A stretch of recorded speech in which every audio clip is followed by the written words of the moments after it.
Magandang araw. Isang liham na naman ang ating babasahin sa video nito. Pero bago natin simulan, huwag na natin kalimutan mag-follow, mag-share o i-click ang bell button para laging updated sa ating i-upload na mga video. Kaya huwag na natin patagalin, simulan na natin. Ito po ay may pamagat ang lihim na liham. Mainit at maliwalas ang panahon nang umuwi si Miguel sa paaralan. Sa labas pa lang ng kanilang bahay, maririnig na niya ang halakhakan ng kanyang ina at si Aling Maria. Habang tinutulungan si Bunsong Lily sa takdang aralin sa kusina, amoy na ang paborito niyang adobo na baboy na linuluto ng kanyang amang na si Mang Rogelio tuwing Biyernes. Ganito na ang buhay nila mula na nang magkaisip siya, pero puno ito ng pagmamahal. Kahit kapusapira, lagi sila magkasama sa pagkainan, sabay magdarasal, sabay sa paghahati ng isang mumo ng tinapay kung kinakailangan. Isang gabi, habang kumakain, biglang napatingin si tatay sa malayo. Tahimik, parang may bigat na iniisip. May kailangan akong sabihin sa iyo, mahal. Mababa nitong boses.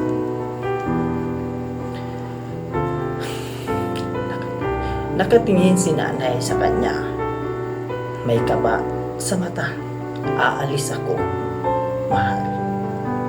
Aalis ako, may trabaho sa ibang probinsya. Malaking kita to.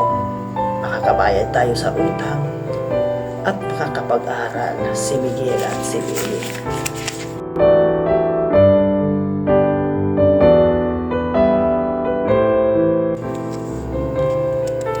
Tumahimik ang hapagkainan. Pilit ngumiti si nanay, pero bakas ang lungkot. Mag-ingat ka, mahal. Tanging sabi niya. Lumipas ang mga linggo, tuwing gabi, sabay-sabay nilang hinihintay ang tawag ni tatay. Minsan video call, minsan boses lang. Laging may ngiti si tatay kahit halatang pagod. Kunti lang, makakauwi na rin ako, mahal. Sa Pasko, sabi niya sa boses sa kabilang telepono. Dumating ang Disyembre, pero walang tatay na umuwi. Isang araw, may dumating na sulat, galing daw ito sa kanyang kaibigan ni tatay sa trabaho. Nakasulat, pasensya na, hindi ko alam kung paano ko sasabihin ito. Pero si Rogelio, wala na siya. Nahulog mula sa gusali na habang nagtatrabaho. Agad naming linibing dahil walang pamilya rito para ayusin. Parang gumuho ang mundo ni Miguel at si nanay. Halos mahimatay sa pagbabasa. Si Lily naman hindi maintindihan. Paulit-ulit tinatanong, bakit hindi tayo sinabihan agad?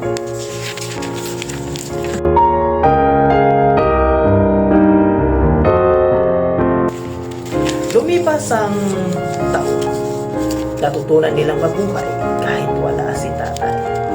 Si nanay naglaba para mabuhay silang tatlo. Si Miguel tumigil sa pag-aaral para magtrabaho sa palengke. Pero isang umaga, habang naglilinis si Miguel ng lumang aparador, may natagpuan siyang isang kahon na puno ng mga lumang sulat.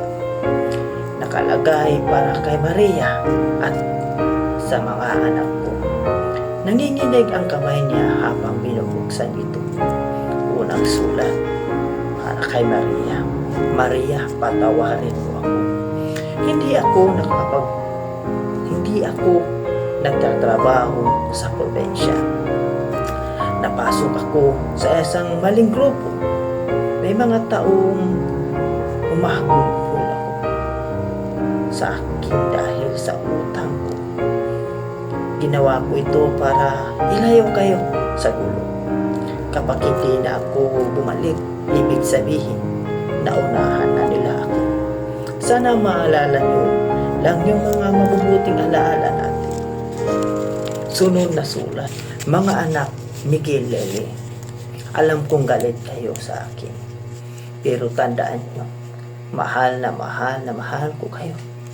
Kung dumating man ang araw na hindi ka makasagot sa mga tanong ng buhay, bumalik ka lang sa lugar kung saan tayo unang nagpiknik.